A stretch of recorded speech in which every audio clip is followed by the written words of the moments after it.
Macmillan Audio presents The Loving Cup by Winston Graham.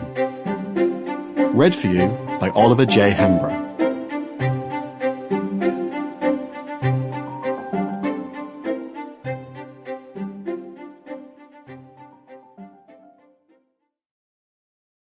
Book 1, Chapter 1. 1. On an evening in late June 1813, His Majesty's packet ship Queen Charlotte, Captain Kirkness, master, slid into Falmouth Harbour. The long hull scarcely disturbing the water, the evening sun making angular halos about her lower topsails as they were lifted and furled. She did not immediately make for her anchorage in St. Just Pool, but stood off at the entrance to Penryn Creek and lowered her jolly boat to transmit passengers and mail ashore at the nearest point to land. As she came in, she had passed and exchanged greetings with one of her sister ships, Queen Adelaide, which was leaving as usual on the Friday evening tide on passage to Lisbon. Charlotte reported an eventless voyage and wished the same to Adelaide. In these days when Biscay was infested with French and American privateers, it was not just a conventional interchange. Of the 6 passengers, 2 climbed down into a smaller boat, which would take them direct to Flushing across the creek. Captain Kirkness, who also lived in Flushing like many of the other packet captains, sent word with the travellers to tell his wife who would be home in a couple of hours. The last of their luggage was settled into the stern, and the sailor began to row them towards the sheltered brick and slate-hung village, which, unlike Falmouth, faced the declining sun. As the boat was rowed over the glassy water, it left little spreading goose feathers of motion in its wake.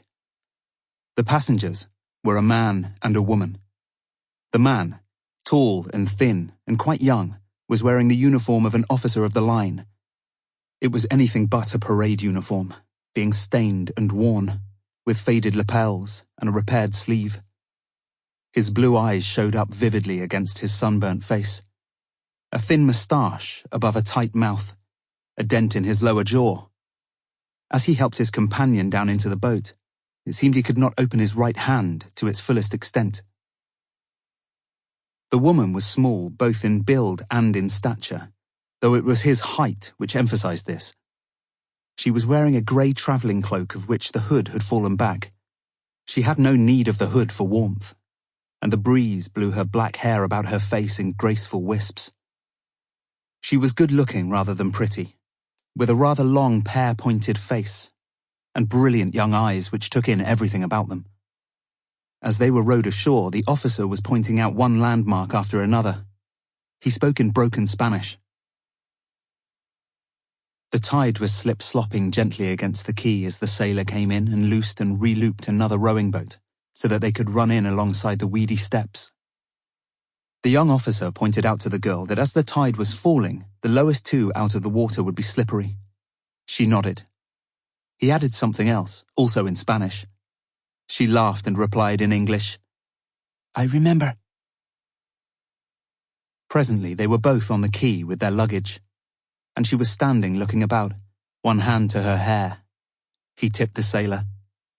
There were lobster pots on the quay, a few coiled ropes, a seagull padding in their direction hoping for fish, an upturned cart, 2 boys of about 12 staring. "Beautiful," said the girl. "Beautiful," said the young man, smiling at her. "Beautiful," said the girl, smiling back. "Stay here with the cases, my little. Just 2 minutes while I... But perhaps these lads... Hey, my son, which is Captain Blamey's house? Know you that?" The boys stood staring, overcome by the responsibility of speaking to strangers. But just then, a small man in a blue jersey and tattered serge trousers insinuated himself from behind a drapery of nets. "Captain Blamey, sir? Yes, sir. 5th house on the left, he be, sir. You be going there? I doubt he's home, but Mrs. is. I see Mrs. go in scarce half an hour gone. Carry your bag, shall I?" A dozen people were in the street they turned into. Horses clattered over cobbles. A girl was selling fish. Sample complete. Ready to continue?